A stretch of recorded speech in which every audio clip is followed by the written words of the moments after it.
Hi guys, and welcome to today's video. Today we're going to be doing oil change on the Hungarians Audi.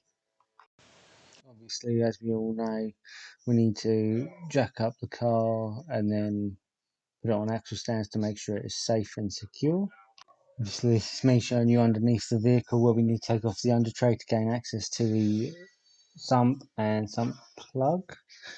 Obviously, ignore the shaky, sketchy video in there. It is horrendous, but it's just to demonstrate what we're actually trying to get done.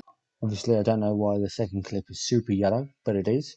And as you can see, the axle stand is under there securely and safely, and the jack is under there as well, just to make sure. As you can see with my sketchy and wafty handling of the video camera, this is underneath the engine with the engine cover off. This is the oil filter. So we just, well, the oil filter housing, so we just made sure that there was a little bung we took out, so it drained a little bit of that oil out the oil filter housing. So when we took the actual oil filter itself out, it didn't sort of make a horrendous mess. We're just taking a sun plug out at the minute, seeing the oil drain out in a second, and it was black, if I'm honest with you, black oil. Did need a change.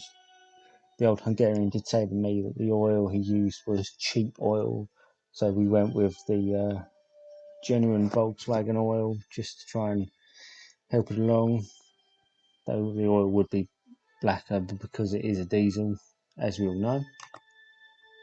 As you could see with the old oil filter being in the oil, where all the old oil was.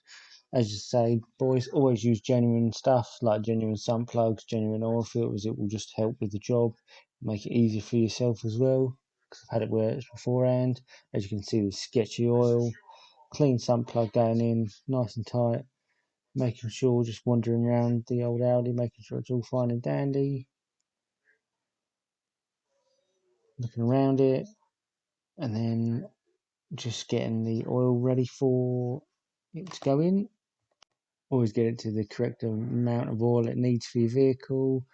And I did ask him if he wanted to top up the screen wash and check all the other lights and levels, but he was not fussed. So just make sure we run the vehicle afterwards to make sure the oil pressure is all good and it's running fine and dandy. Then that should be it. Anyway, thanks for watching, guys. Remember to like, comment, subscribe, and if cabbage can, you can too.